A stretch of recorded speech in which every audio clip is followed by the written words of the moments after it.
नमस्कार मंडळी, मी निवेल काम करतोय फार्मामध्ये आणि आज आपल्या फार्मा सिरीजचा 7वा भाग आहे.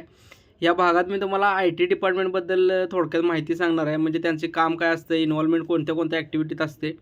सुरुवातीला फार्मा इंडस्ट्रीमध्ये जे काही एम्प्लॉयी काम करतात, त्यांना प्रत्येक डिपार्टमेंटचा किंवा प्रत्येक एरियाचा ॲक्सेस नसतो. तर ज्या एरियामध्ये त्याचं काम असतं, त्या एरियामध्ये काम करण्यासाठी जाण्यासाठी ॲक्सेस जे असतात, त्याचं ॲक्सेस कार्ड बनवणं आणि त्याला अलोकेट करणं हे काम आय-टी डिपार्टमेंटकडे असतं.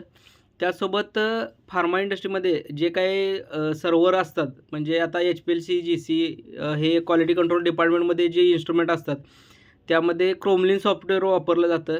बाकीच्या इन्स्ट्रुमेंटमध्ये लॅब सोल्युशन असतं. परत टी-एम-ओ हे जी काही सॉफ्टवेअर आहेत, त्याच्यामध्ये जो डाटा जनरेट झाला आहे, तो बॅकअप करणं, त्याचं रिस्टोरेशन करणं, परत ऑडिटच्या वेळी ज्यावेळी लागेल त्यावेळी रिप्रेझेंट करणं, हे काम सगळं आय-टी डिपार्टमेंट करत असतं.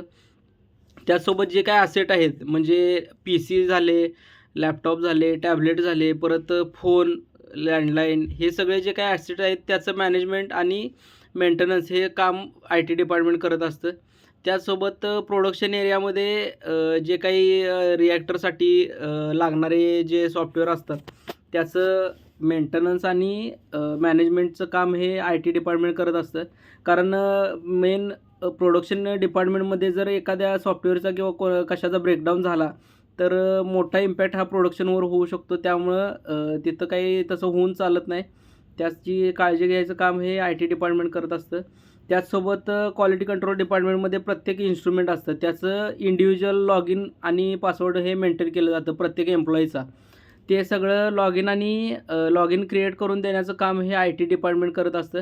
म्हणजे त्यासाठी संबंधित डिपार्टमेंटनं रिक्वेस्ट द्यावी लागते आणि त्यानंतर मग ते लॉग इन वगैरे क्रिएट करून देतात. त्याचसोबत बाकीची जी काही टाईम सिंक्रोनायझेशन असेल किंवा इयरली ज्या ॲक्टिव्हिटी असतील, ती सगळी कामं हे आय-टी डिपार्टमेंट करत असतं. फार्मा इंडस्ट्रीमध्ये आय-टी डिपार्टमेंटचा खूप महत्त्वाचा भाग म्हणजे खूप महत्त्वाची भूमिका बजावत असतं. त्यामुळं या भागात आपण एवढीच माहिती, पुढच्या भागात भेटू आपण दुसऱ्या डिपार्टमेंटची माहिती घेऊन. बाय.